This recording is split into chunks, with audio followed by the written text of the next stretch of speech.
Bismillahirrahmanirrahim. Assalamualaikum warahmatullahi wabarakatuh. Waalaikumsalam warahmatullahi wabarakatuh. Alhamdulillah. Alhamdulillahilladzi khalaqal insan wa 'allamahul bayan. Asyhadu an la ilaha illallah wahdahu la syarika lahul karimul mannan. Wa asyhadu anna Muhammadan abduhu wa rasuluhul mab'uutsu bi asrafil adyan. Allahumma shalli ala Muhammad wa ala ali Muhammad fil alamin innaka Hamidum Majid. Rabbi shrah li sadri wa yassir li amri wahlul 'uqdatam min lisani yafqahu qawli amma ba'du. Qala Allah ta'ala fil Qur'anil Karim wa huwa asdaqul qailin. A'udzu billahi minasy syaithanir rajim. Bismillahirrahmanirrahim. Ya ayyuhalladzina amanu taqullaha haqqa tuqatih wa la tamutunna illa wa antum muslimun. Wa qala aidan yarfa'illahu alladzina amanu minkum walladzina utul ilma darajat. Wa qala Nabi sallallahu alaihi wasallam bada'al islamu ghariban wa sayaudu kama bada'a ghariban fatuba lil ghuraba. Qala aidan may yuridillahu bihi khairan yufaqihu fid din. Shadaqallahul azim wa shadaqa rasul nabiyil karim. Alhamdulillah, ikhwani wa akhwati fillah yang dirahmati Allah Subhanahu wa taala. Di subuh hari ini, di hari Rabu seperti biasa, kita kembali bisa berjumpa untuk melanjutkan kajian hadis pada pertemuan yang ketiga untuk kajian kitab Nukhbatul Fikar ini. Mudah-mudahan Allah Subhanahu wa taala senantiasa memberikan kepada kita limpahan keberkahan. Apalagi kita menghidupkan waktu subuh ini dengan berbagai macam aktivitas kebaikan dan kita melakukan thalabul ilmi, kita muzakarah di waktu subuh yang mulia ini, waktu yang merupakan waktu terbaik untuk belajar insyaallah. Dan alhamdulillah kita bersyukur kepada Allah Subhanahu wa taala, Allah memberikan kepada kita kesehatan, sehat walafiat, dan Allah juga berikan kepada kita limpahan nikmat-nikmat yang lain yang sangat banyak. Dalam nafas kita ada nikmat, dalam detak jantung kita ada nikmat, dalam langkah kita ada nikmat, di dalam kedipan mata kita ada nikmat, dan semua itu adalah merupakan bentuk kasih sayang dari Allah Subhanahu wa taala kepada kita semua. Salawat dan salam keselamatan selalu kita sampaikan pada baginda Muhammad sallallahu alaihi wasallam, keluarga, sahabat, dan kepada seluruh umatnya hingga akhir zaman yang senantiasa istiqomah. Istiqomah di dalam mengkaji Islam, istiqomah di dalam mengamalkan Islam, dan istiqomah di dalam mendakwahkan Islam. Mudah-mudahan kita termasuk di dalamnya, amin ya Allah ya Rabbal Alamin. Baik, azani Allahu wa iyyakum ajma'in. Pada pagi hari ini kita akan melanjutkan topik bahasan kita pada pagi hari ini adalah berkaitan dengan tingkatan hadis ahad ya. Kita buka dulu kitabnya dalam bentuk PDF. Yang pegang kitabnya silahkan dibuka kitab masing-masing. Kemudian yang belum punya silahkan dilihat PDF-nya, atau bagi yang belum punya bisa print out, karena matannya saja untuk Nukhbatul Fikar itu tidaklah terlalu tebal. Untuk versi yang ini ada 39 halaman, ini juga sudah plus dengan berbagai macam pendahuluan ya. Sebenarnya kalau kita print out matan Nukhbatul Fikarnya saja itu hanyalah 8 halaman. Ya, kalau di dalam kitab ini yang saya pegang ini hanya 8 halaman. Yang panjang adalah syarahnya. Syarahnya lah Nuzhatun Nazar. Baik, Iwafillah, pada kesempatan yang mulia ini kita membahas tentang kitab Nukhbatul Fikar fi Mustalahi Ahlil Athar. Pendapat-pendapat terpilih di dalam istilah ahli hadis. Ahli athar itu ahli hadis. Jadi ini adalah kitab sebagaimana yang dijelaskan oleh muallifnya sendiri Al-Hafidz Ibnu Hajar Al-Asqalani rahimahullahu taala, bahwa kitab ini merupakan respon atas permintaan sahabatnya, atas permintaan muridnya, ya, bahwa sahabatnya meminta kepada Al-Hafidz Ibnu Hajar untuk dibuatkan, untuk disusunkan ringkasan berkaitan dengan istilah-istilah yang penting dalam ilmu hadis.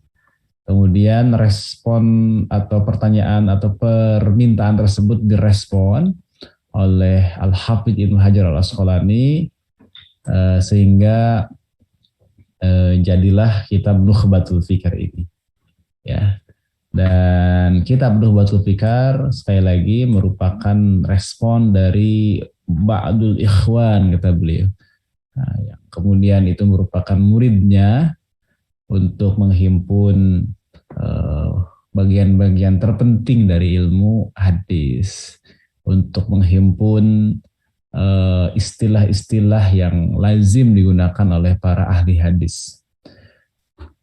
Nah, yang kemudian juga beliau merumuskan syarahnya juga, ya. Jadi menjelaskan kitab Nukhbatul Fikar ini dalam satu kitab tersendiri, yakni Nuzhatun Nazar, ya. Lengkapnya adalah Nuzhatun Nazar fi Tawdihi Nukhbatil Fikar fi Mustalahi Ahlil Athar, ya. Ini adalah Nuzhatun Nazar yang merupakan penjelasan atas Nukhbatul Fikar, gitu. Yang kita kaji di setiap subuh adalah matannya saja, Nukhbatul Fikar. Insya Allah tidak banyak, ringkas, tidak seperti syarahannya yang memang cukup panjang. Alhamdulillah kita sudah membahas sekitar latar belakang dan biografi penulis, biografi Al-Hafidz Ibnu Hajar pada pertemuan pertama, dan pada pertemuan yang kedua kita juga sudah masuk kepada pembahasan khobar. Pembagian khobar itu ada khobar mutawatir, ada khobar masyhur, ada khobar yang disebut dengan aziz, yang terakhir gharib, ya. Dan semua khobar di atas itu kulluha siwal awal, kecuali yang pertama, kecuali yang mutawatir nih, ya. Berarti yang masyhur, aziz, dan gharib ini yang disebut dengan ahad, ya. Khobar ahad. Oleh karena itu berarti khobar itu ada dua, ada khobar mutawatir, ada khobar ahad. Khobar mutawatir yang seperti apa? Nanti akan dibahas. Kemudian khobar ahad seperti apa? Nanti juga akan dibahas, ya. Nah, khobar ahad itu mencakup masyhur, aziz, dan gharib. Ini adalah pembagian hadis berdasarkan jumlah jalur periwayatannya. Ya, kemarin sudah kita lihat bagaimana contoh pohon sanadnya, syajaratul isnadnya sudah kita contohkan pada minggu yang lalu. Bagaimana pohon sanad untuk masyhur, bagaimana pohon sanad untuk yang aziz, dan bagaimana pohon sanad untuk yang gharib. Baiklah, sekarang kita akan lanjutkan pembahasan kita. Kita akan lanjutkan pada bahasan selanjutnya. Kita mulai dari sini saja supaya supaya kita memiliki ketersambungan dengan bahasan sebelumnya, ya. Baik, iwafillah yang dirahmati Allah Subhanahu wa taala. Kita akan lanjutkan dari sini insyaallah. Bismillahirrahmanirrahim. Qala al-musannifu Al-Hafidz Ibnu Hajar Al-Asqalani fi kitabihi Nukhbatul Fikar. Rahimahullahu ta'ala wa nafa'ana bihi wa bi'ulumihi wa bi'ulumikum fi dharaini amin ya rabbal alamin. Wa fiha al-maqbulu wal mardudu.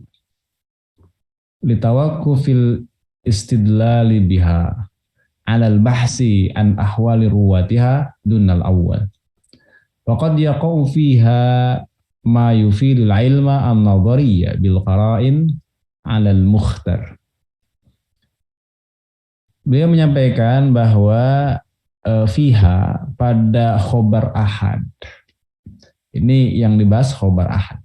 Karena kalau khobar mutawatir sudah pasti makbul. Ya. Jadi kalau khobar mutawatir itu sudah pasti makbul. Karena dia adalah khobar yang diriwayatkan oleh banyak sekali jalur periwayatan. Ya. Dan khobar mutawatir itu sudah sampai pada level di mana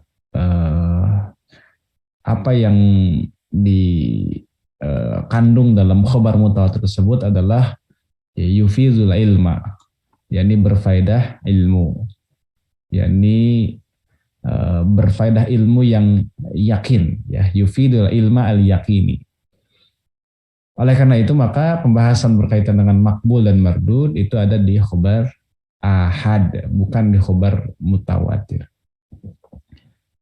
Dikatakan di sini wafiha, dan pada khobar ahad al makbulu war mardudu, ada yang makbul dan juga ada yang mardud, ya. Jadi pada khobar ahad, pada hadis ahad ada yang makbul dan ada yang mardud. Mengapa? Dikatakan di sini hal tersebut tergantung pada hal-hal yang ditunjukkan pada pembahasan dan pembahasan kondisi-kondisi para rawi, ya. Jadi ini tergantung pada istidlal, ya, penjelasan atau argumentasi dalamnya atas pengkajian berkaitan dengan ahwal para rawi. Ahwal di sini adalah kondisi para rawi. Kondisi para rawi itu adalah termasuk di dalamnya jarah dan ta'dilnya, ya, yakni jarah dan ta'dilnya dunal awal katanya, kecuali yang pertama, ya, yakni yang hadis mutawatir. Jadi begitu, ya. Jadi pada khobar pada khobar itu ada makbul dan ada mardud, ya. Nah, beliau makanya dalam syarah dikatakan wafiha ay al ahad. Gitu. Maksudnya wafiha di sini ada ay al ahad. Ini untuk hadis ahad. Jadi ada yang makbul. Apa itu makbul? Makbul itu adalah khobar yang dapat diterima. Diterima sebagai apa? Diterima sebagai amal dan hujjah. Makanya dikatakan di dalam syarahnya yang disebut dengan makbul adalah huwa ma yajibul amalu bihi indal jumhur. yakni khobar yang wajib, ya, yang beramalnya itu wajib. Ya, beramal dengannya itu adalah wajib indal jumhur, menurut jumhur. Atau bahasa yang lebih mudah, khobar makbul itu adalah hadis atau khobar, karena kita samakan ya, khobar hadis kita samakan. Khobar atau hadis yang diterima sebagai hujjah, sebagai dalil, dan beramal dengannya adalah wajib. Gitu. Indal jumhur, menurut pendapat dari jumhur para ulama. Nah gitu ya. Itu namanya makbul. Wafiha, dan di dalam khobar ahad al-mardudu, dan juga dalam khobar ahad ada hadis yang mardud. Gitu ya. Ada khobar yang mardud. Apa itu mardud? Tertolak mardud itu. Dalam penjelasan beliau Al-Hafidz Ibnu Hajar, yang disebut dengan mardud adalah huwaladzi lam yarjah sidqul mukhbiri bih. Yang disebut dengan mardud ini adalah yang kebenaran orang yang membawa berita tersebut tidaklah kuat. Karena bagaimanapun iwafillah, kalau kita bicara khobar, bicara hadis, maka nanti akan bermuara kepada orang yang membawa. Ya, fokus pertama kajian itu adalah kepada orang yang membawa dan ketersambungannya. Oleh karena itu para ulama mendefinisikan yang dimaksud dengan khobar mardud adalah huwaladzi lam yarjah sidqul mukhbiri bih. Yakni khobar yang kebenaran, kejujuran, ya, kebenaran orang yang memberitakannya, kebenaran orang yang mengabarkannya, yang membawa berita tersebut tidak kokoh atau tidak kuat. Nah, itu. Sehingga riwayatnya ditolak. Atau yang dalam bahasa keseharian kita lebih masyhur dengan sebutan dhaif kan. Hadis makbul misalnya sahih atau hasan, hadis mardud adalah dhaif. Begitu. Nah, kemudian maksud dari litawaqqufil istidlali biha alal bahsi an ahwali ruwatiha dunal awal, itu seperti apa? Yang disebut dengan dunal awal tentu adalah wahwal mutawatir, ya. Jadi yang mutawatir itu tidak masuk dalam bahasan ini. Kenapa? Karena dia sudah pasti makbul. Yang ada makbul mardud adalah khobar ahad. Begitu, ya. Kenapa khobar makbul itu dikatakan dipastikan makbul? Karena faquluhu makbulun li ifadatil qata' bisidqi mukhbirihi. Seluruh khobar dari mutawatir itu adalah makbul. Ya. Kenapa? Karena berfaedah qat'i, berfaedah pasti. Dengan apa? Bisidqi mukhbirihi. Dengan kebenaran orang yang membawa berita tersebut. Ya, kebenaran orang yang membawa berita tersebut, membawa khobar tersebut. Nah, dikatakan di sini bi khilafi ghairihi min akhbaril ahad. Tentu saja berbeda dengan selainnya, dengan selain hadis mutawatir, yakni hadis ahad. Gitu. Ya, hadis ahad. Kemudian kalau hadis ahad itu sahih atau makbul, maka tetap wajib beramal dengannya, kan gitu ya. Sama saja dalam hal ini. Iwa fila yang dirahmati Allah Subhanahu wa taala, untuk bahasan hadis ini dikatakan bahwa makbul dan mardudnya itu litawaqqufil istidlali, tergantung dari pembuktian. Ya, tergantung pada pembuktian biha di dalamnya. Alal bahsi, atas pembahasan, atas pengkajian, an ahwali ruwatiha, tentang kondisi para rawinya, ya, tentang kondisi para rawinya. Jadi memang fokus kajian ilmu hadis itu pasti yang pertama itu diarahkan kepada ahwalur ruwah, kondisi para rawi. Apakah rawi tersebut disifati dengan sifat yang dengan sifat tersebut diterima periwayatannya, berarti ditakdil, atau rawi tersebut disifati dengan sifat yang dengan sifat tersebut ditolak periwayatannya, atau disebut dengan dijarah, disifati positif atau disifati negatif, gitu ya. Jadi ringkasnya demikian. Padahal sebenarnya menentukan hadis itu makbul atau mardud, sahih atau dhaif, pertimbangannya bukan hanya ahwal para rawi sebenarnya. Karena untuk menyebutkan bahwa hadis tersebut adalah hadis yang sahih, paling tidak kan harus memenuhi 5 unsur, 5 kriteria. Yang pertama adalah itisolus sanad, bersambungnya sanad. Yang kedua adalah adalatur ruwah, yakni rawi-rawi yang adil. Yang ketiga adalah dhabtur ruwah, rawi-rawi yang dhabt. Yang keempat adalah adamu syudud, ketidakadaan kejanggalan atau syad. Dan yang kelima adalah adamul illah, ketiadaan ilat atau cacat yang tersembunyi. Ya, cacat yang tersembunyi di dalam hadis. Jadi untuk menentukan hadis tersebut adalah hadis yang sahih, itu paling tidak harus memenuhi 5 kriteria tadi. Hanya memang dari 5 kriteria tersebut yang wilayah atau objek bahasannya paling dominan adalah sanad, begitu, ketimbang matan. Karena 5-5-nya itu bisa masuk dalam pembahasan sanad. Sedangkan untuk matan itu hanya 2, yaitu yang terakhir saja, tentang kajian syad dan kajian tentang ilat itu di matan. Tapi kalau di sanad semua masuk. Jadi kajian tentang ketersambungan sanad ya di sanad. Kajian tentang adil dan dobitnya rawi ya itu tentang sanad ya. Kajian sanad. Kemudian tentang kejanggalan, syad dan juga ilat kecacatan di sanad juga ada gitu. Jadi memang bahasan hadis itu mau tidak mau yang dominan adalah berkaitan dengan sanad. Nah dari sanad yang paling juga menentukan adalah ahwal para rawi gitu maksudnya.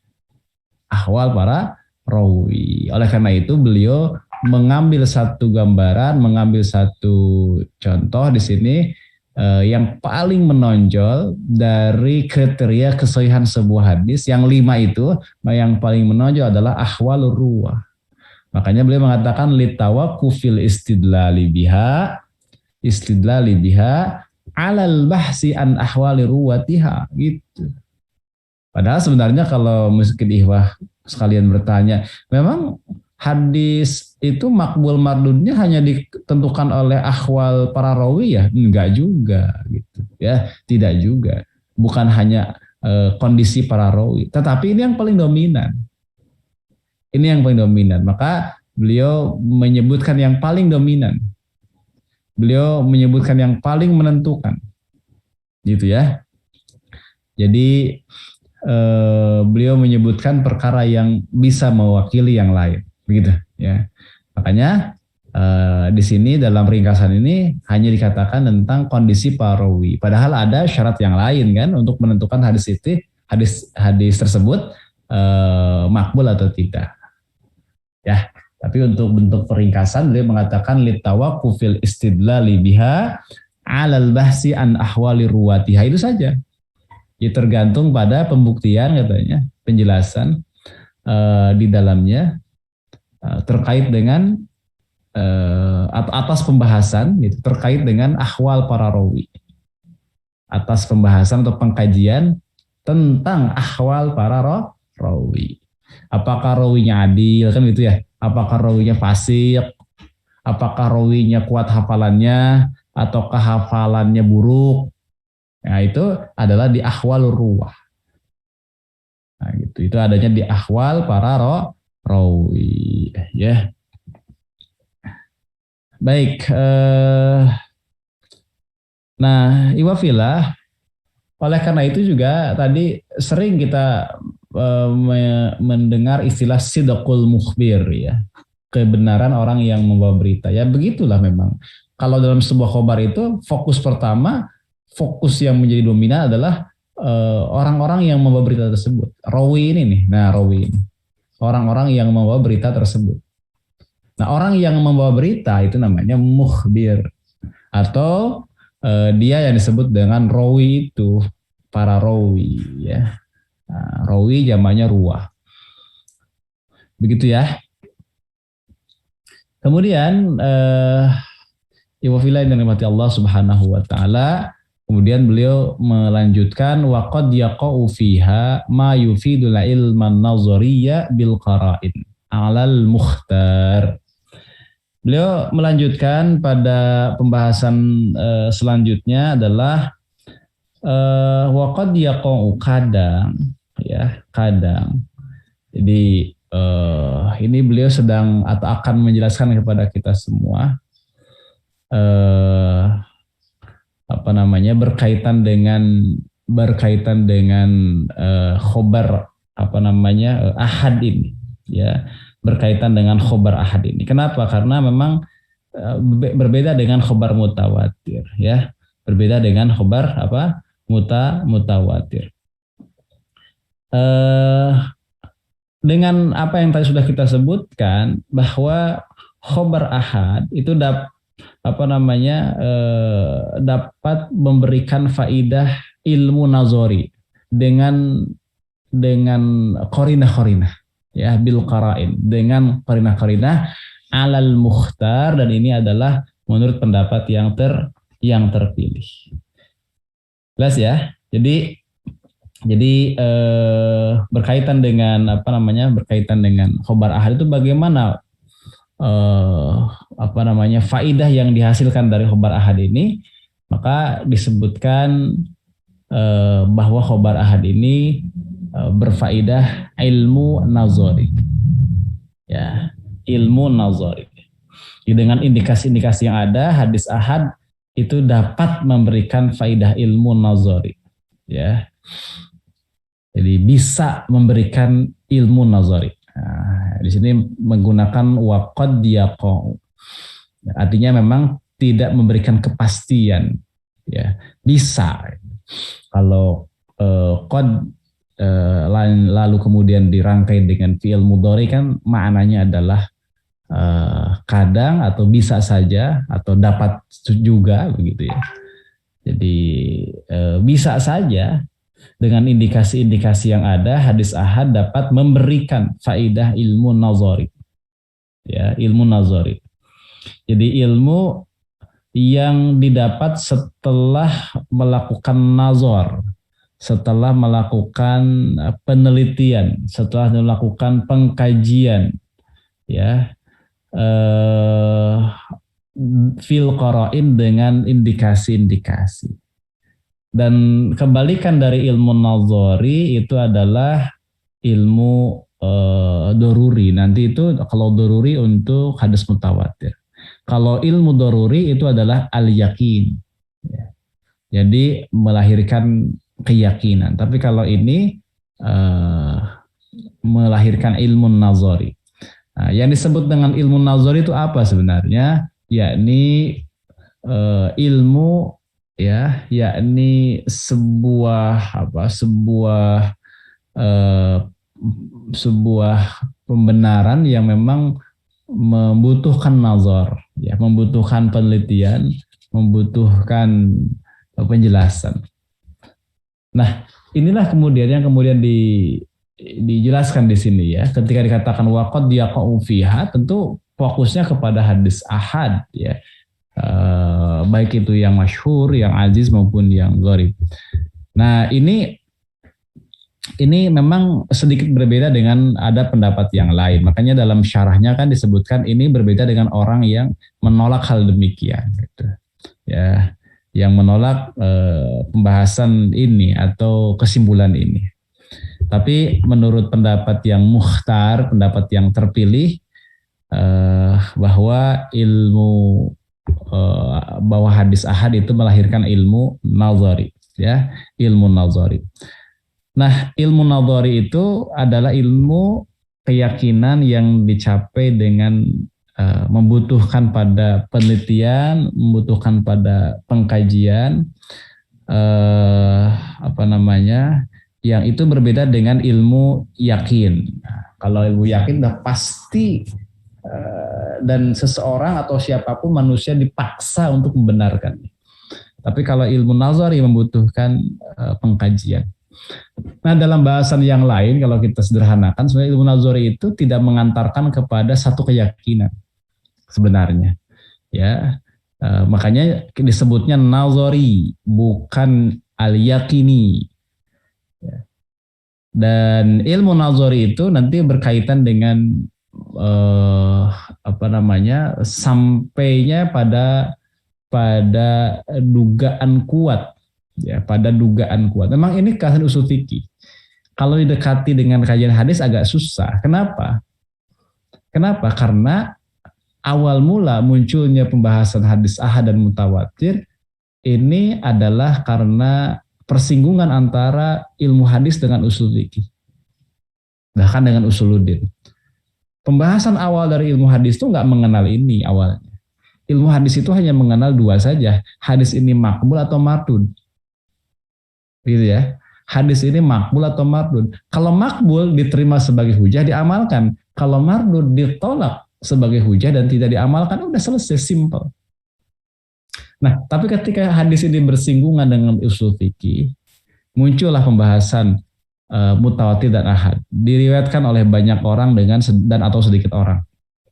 Yang oleh banyak orang disebut dengan mutawatir. Kalau terbatas orangnya, terbatas rawinya yang meriwayatkan jalur-jalurnya, maka disebut dengan ahad.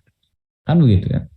Nah, kemudian muncullah faidahnya. Faidahnya apakah ilmu yakin atau ilmu nazar? Nah, begitu.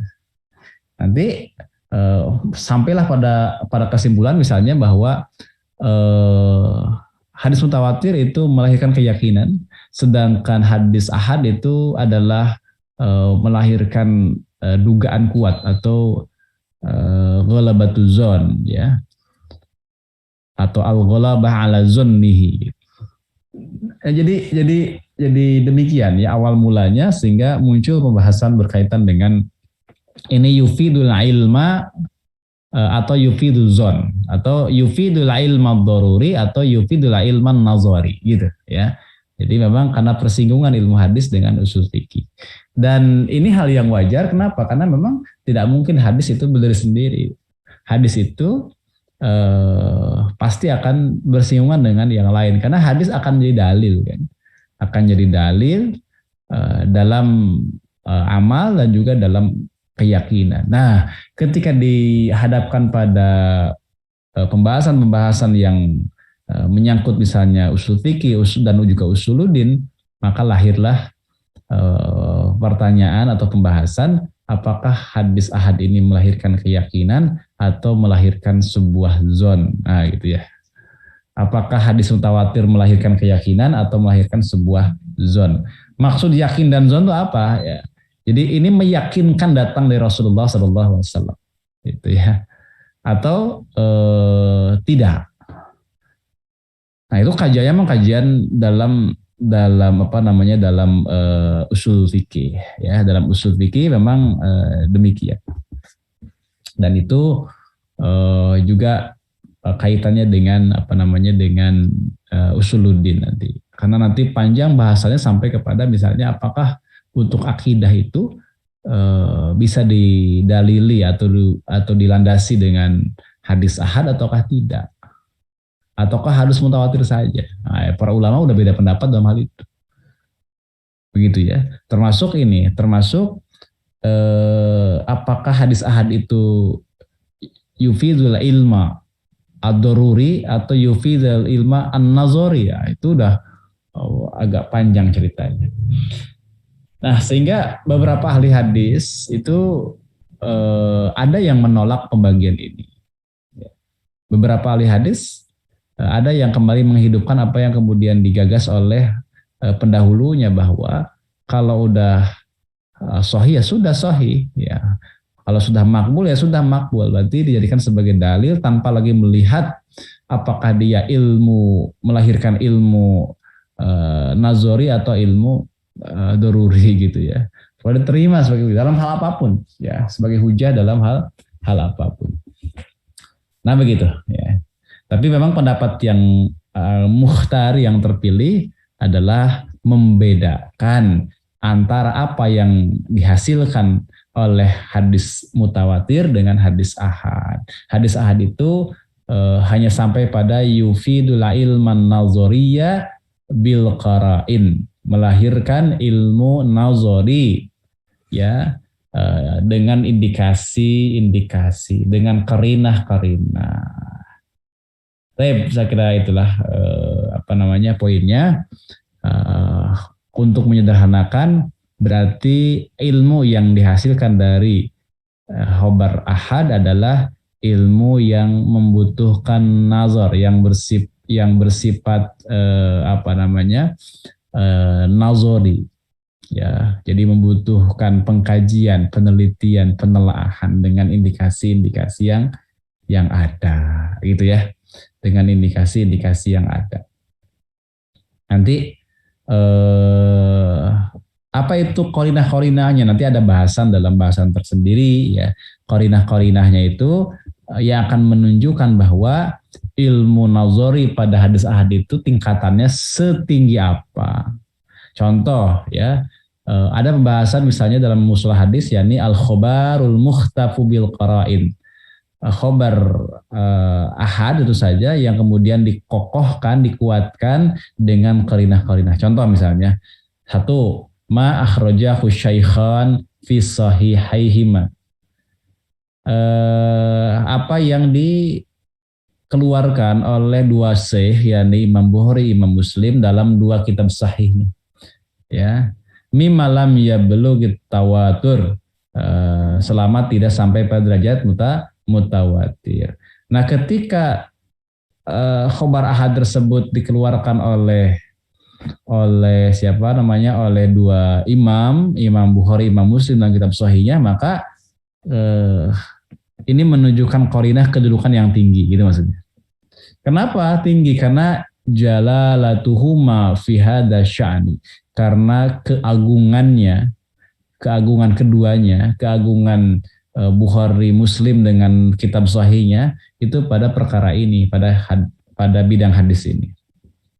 Kemudian yang kedua adalah wataqaddumuhuma fi tamyijis sahihi ala ghairihima. Didahulukannya atau dikedepankannya, diunggulkannya keduanya di dalam pembedaan hadis-hadis sahih, ya, di dalam pemisahan atau pembedaan hadis sahih dari yang selainnya, selain dari yang ada dalam Bukhari dan Muslim. Nah, jadi itu contoh qarinah itu. Mungkin para peserta sekalian bertanya, apa itu bil qara'in? Memang ada qarinah-qarinah yang menunjukkan bahwa hadis tersebut punya kedudukan yang tinggi, tapi tetap tidak sampai mutawatir. Contoh tadi adalah ma akhrajahu syaikhan, kan, fi sahihi haihima, ya, fi sahih haihima, apa yang dikeluarkan oleh Imam Bukhari Muslim dalam kitab sahihnya, yakni Sahih Bukhari Sahih Muslim. Kemudian qarinah yang kedua, misal nih, pada yang kedua itu para ulama bahas misalnya qarinah tentang hadis ahad itu diantaranya adalah kalau hadis itu masyhur, ya, wa minha al masyhuru. Jadi kalau hadis itu masyhur. Jadi ketika sebuah hadis ahad sahih gitu, ya, ahad sahih, kemudian itu masyhur, maka kedudukannya itu juga lebih tinggi. Masyhur dalam arti bahasa, jadi terkenal maksudnya. Bukan masyhur dalam bahasan yang di awal kemarin kita, tapi ini terkenal, masyhur. Itu juga kedudukannya tentu lebih tinggi, ya. Kedudukannya lebih tinggi daripada apa? Daripada hadis yang tidak masyhur. Berikutnya, qarinah berikutnya adalah wa minha al musalsalu. yakni hadis sahih, sudah sahih musalsal lagi gitu. Ya, hadis ahad sahih yang musalsal. Ya, musalsal itu adalah punya ketersambungan dan kesamaan dalam cara dan pola periwayatan. Tapi bukan sembarang musalsal, tapi harus al-musalsalu bil a'immatil huffazil mutqinin. Musalsal yang diriwayatkan oleh para imam huffaz yang mutqin, gitu ya. Imam, huffaz, para imam, para huffaz, ya, para hafiz, dan juga mutqin, yang mutqin. Nah ini, maka kedudukannya lebih tinggi lagi. Ya, kedudukannya lebih tinggi lagi. Jelas ya sampai sini ya. Jadi sampai sini kita bisa simpulkan bahwa hadis ahad itu berfaedah ilmu nazari. Titik. Ya. Kemudian dalam ilmu nazari ini disertai dengan qarinah-qarinah, bil qara'in, dengan qarinah-qarinah, disertai dengan indikasi-indikasi yang membuatnya memiliki kedudukan yang lebih tinggi daripada yang lain. Jadi yang dengannya ada perbedaan kedudukan. Dengan qarinah ini menimbulkan adanya perbedaan kedudukan. Misal hadis ahad sahih tapi dari Bukhari Muslim itu lebih tinggi kedudukannya. Hadis ahad sahih masyhur, kemudian itu juga tinggi kedudukannya di bawah yang tadi. Kemudian hadis ahad sahih musalsal, ya, diriwayatkan dengan cara dan pola yang sama oleh imam hafiz mutqin. Nah, itu juga kedudukannya tinggi gitu, ya. Kedudukannya tinggi. Nah, gitulah kurang lebih. Yang paling penting sebenarnya adalah kita membedakan antara ilmu nazari dengan nanti ilmu daruri. Kalau ilmu nazari adalah ilmu yang memang bersifat nazari, ya, bersifat nazari, yang mengharuskan, membutuhkan penelaahan, membutuhkan nazar, ya, penelitian, membutuhkan pertimbangan-pertimbangan, ya, dari hadis tersebut, sehingga dia tidak sampai kepada ilmu yakin. Nah, beberapa kitab menyebutnya adalah disebut dengan ghalabatuzon ya. Kenapa tetap dikatakan ilmu di sini? Ya, dikatakan ilmu yang nazari. Kenapa tetap ilmu? Bukannya ilmu itu keyakinan. Ya, ada dua ilmu itu. Ada ilmu yang nazari, ada ilmu yang yakini. Kalau ilmu yang nazari sebenarnya adalah dia itu bukan sebuah keyakinan, tetapi satu pembenaran ya yang sifatnya nazari ya, yang sifatnya teoritik gitu, harus melakukan, harus dicari lagi, harus diteliti lagi, harus ditelaah lagi gitu ya. Jadi sebenarnya tidak melahirkan keyakinan kalau kalau ilmu nazari. Nah, kemudian lanjutkan di sini. Oh, enggak udah ya. Nanti kebalikannya adalah ilmu apa? Ilmu doruri. Kalau ilmu doruri ya, kalau ilmu doruri itu adalah yang manusia itu dipaksa atau pasti gitu harus membenarkannya. Kepastian ya. Jadi kepastian untuk membenarkannya. Kalau ini ilmu nazar itu kepastiannya itu tidak apa namanya, tidak sampai kepada keyakinan ya. Nah itulah ya. Nah kemudian gini, hadis itu kebanyakan ya hadis ahad. Hadis mutawatir itu sangat sedikit. Jadi jumlah hadis ahad dengan hadis mutawatir ya kebanyakan ya ahad hadis itu. Hadis mutawatir mungkin hanya ratusan dari sekian puluh ribu, dari sekian ratus ribu hadis. Hadis mutawatir hanyalah paling ratusan. Kenapa? Karena ketat atau sulitnya hadis untuk masuk kriteria mutawatir yang sangat ketat itu ya. Kriteria mutawatir kan sangat ketat. Nah, jadi tidak semua hadis itu bisa masuk dalam kategori mutawatir. Bahkan sangat sedikit tadi itu. Ya, kebanyakannya adalah hadis itu ahad. Nah, karena kebanyakan hadis itu ahad ya, maka ada pengkajian tentang apakah ini makbul atau mardud kan begitu. Kalau mutawatir nggak ada pengkajian makbul mardud, sudah pasti makbul diterima, sudah pasti sahih gitu. Kalau hadis ahad ada pengkajian apakah itu makbul atau mardud. Kalau makbul maka diterima sebagai hujah dan diamalkan. Kalau mardud maka ditolak sebagai hujah dan tidak diamalkan. Begitu teori dasarnya, teori umumnya. Bahwa nanti ada hadis makbul yang tidak dapat diamalkan itu lain cerita nanti. Itu pengecualian ya nanti. Tapi teori umumnya adalah hadis makbul itu adalah hadis yang diterima sebagai hujah dan diamalkan. Nah itu ya kurang lebih bahasan berkaitan dengan ini. Dikit lagi sebelum kita sebelum kita buka sesi untuk diskusi, kita buka dulu.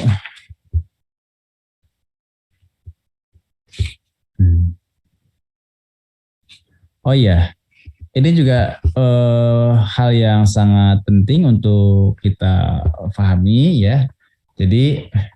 Jadi pembahasan berkaitan dengan ini adalah pembahasan yang itu kalau dikaitkan dengan apa? Dikaitkan dengan usul fikih ya. Itu kata kunci yang kita harus pahami itu. Ketika nanti dihadapkan apakah ini bisa jadi dalil untuk akidah atau tidak. Karena dalam konteks beramal, ya dalam konteks berdalil, kita sudah tidak lagi berbicara tentang ilmu nazari atau ilmu yakini, enggak. Ya, makbul hujah, mardud bukan hujah gitu. Makbul amalkan, mardud tolak. Itu saja dalam kajian hadis itu yang umum ya begitu. Kenapa kita membahas berkaitan dengan ini berfaedah ilmu yang meyakinkan atau tidak itu adalah ketika berkaitan nanti dengan usul fikih, usuluddin misalnya. Itu ya. Nah sekarang kita akan masuk ke dalam pembahasan hadis yang gharib. Ya, hadis gharib itu bagian dari hadis ahad. Ya, hadis gharib itu adalah masih bagian dari hadis ahad. Gitu. Nah, Iwa fila yang mati Allah Subhanahu wa taala, di situ dikatakan dalam bahasan selanjutnya, tsummal gharabatu imma an takuna fi asli sanad aw la. Fal awwalu al fardul mutlaqu wa tsani al fardun nisbi. Wa yakillu itlaqul faradiyyati alaihi. Lalu kata beliau, ya kata Al-Hafiz Ibnu Hajar Al-Asqalani, hadis gharib itu apa? Yang gharibah itu hadis gharib, hadis yang di dalamnya seorang rawi meriwayatkan secara sendiri. Ya, jadi ada satu jalan periwayatan saja.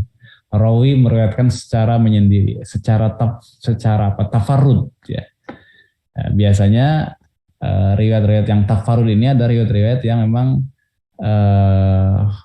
perlu untuk terus diteliti karena rata-rata hadis dhaif itu indikasi awalnya adalah riwayatnya menyendiri, tafarrud. Ya. Jadi wafilah kalau kita ingin membuat satu hipotesis misalnya ya, hipotesis bahwa titik masuk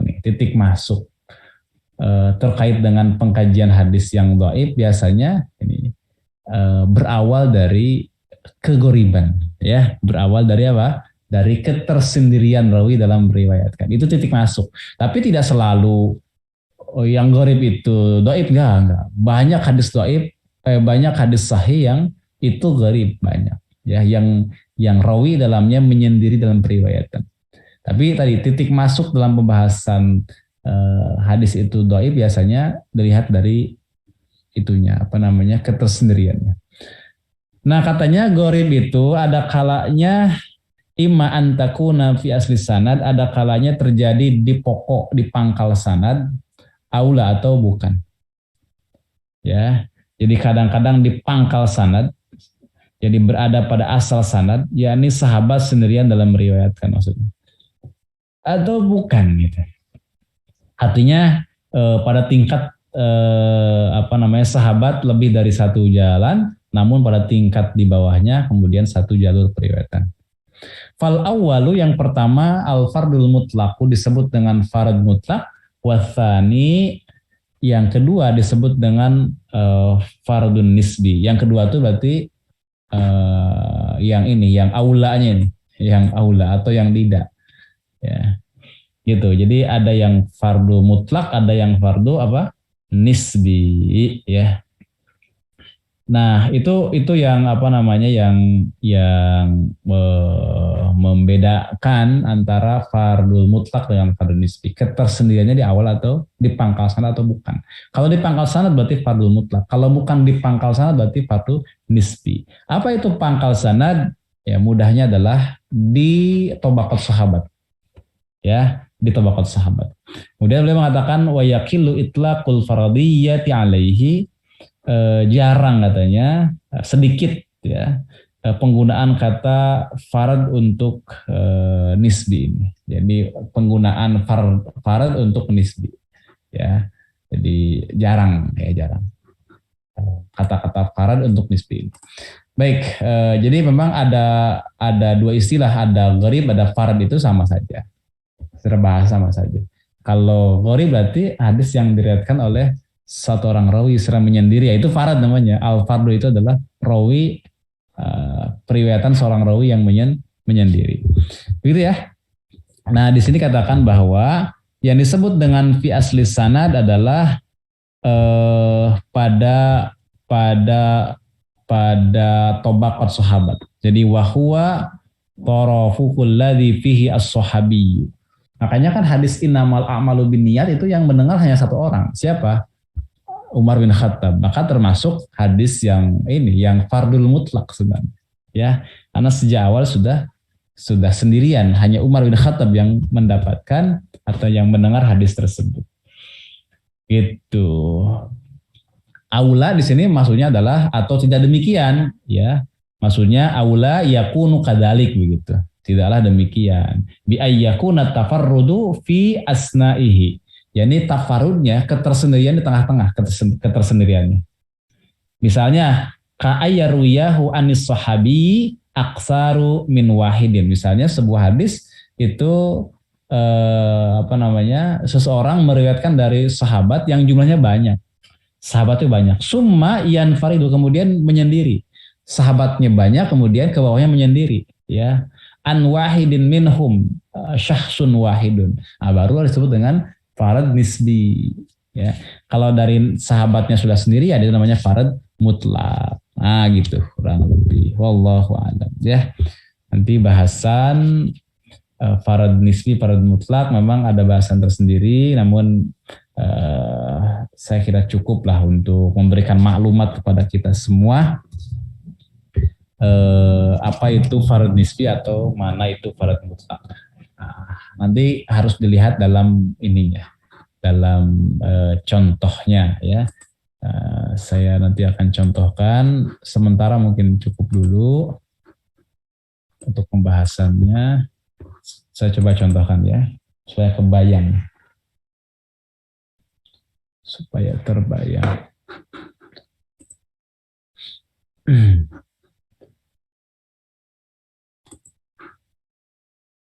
Nah ini dia.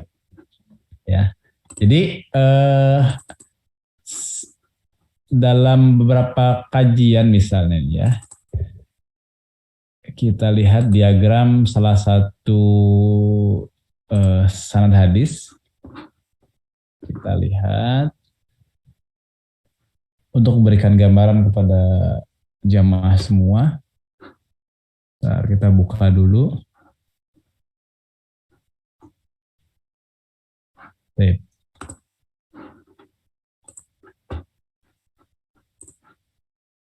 Ya, mudah-mudahan terlihat ya. Ini adalah kajian saya untuk hadis tentang gadai, tentang rohan, di mana Rasulullah Shallallahu Alaihi Wasallam menggadaikan baju besinya kan. Perhatikan oleh kita, ini adalah rangkaian sanadnya atau disebut dengan pohon sanad atau syajaratul isnad dalam versi yang lebih mudah lah di dalam Word ya, Microsoft Word, jadi seperti ini kurang lebih. Rasulullah Shallallahu Alaihi Wasallam itu kepada Aisyah kepada Al Aswad, kemudian Al Aswad kepada Ibrahim kepada A'mas, dari A'mas baru dengar oleh banyak orang di tobaqot berikutnya ya. Nah, kondisi ini disebut dengan farad. Farad itu adalah gharib. Gharib itu adalah seorang rawi menyendiri dalam periwayatannya. Menyendiri. Aisyah menyendiri, Aswad menyendiri, sampai dengan A'mas menyendiri. Nah, pertanyaannya, ini adalah gharib atau farad mutlak atau farad nisbi? Jawabannya farad mutlak. Loh, kenapa? Kan sejak awalnya Aisyah radhiyallahu anha sudah sendirian. Nah, begitu. Ini kondisi farad mutlak berarti. Ya, ini kondisi farad mutlak. Nah, kalau farad nisbi itu yang mendengar sabda Rasulullah mungkin ada berapa sahabat, tapi di bawahnya ada satu orang yang menyendiri gitu. Dalam satu kondisi tertentu, dalam satu tobaqot tertentu, di di satu rangkaian tertentu ada yang menyendiri. Nah, itu disebut dengan farad nisbi ya. Farad nisbi itu adalah farad yang dinisbatkan, maksudnya dinisbatkan pada kondisi tertentu, dinisbatkan pada kelompok tertentu. Gitu ya. Mudah-mudahan bisa dipahami ya. Jadi nisbi itu dinisbatkan. Nah, ini adalah farad mutlak. Barakallahu li wa lakum. Assalamualaikum warahmatullahi wabarakatuh.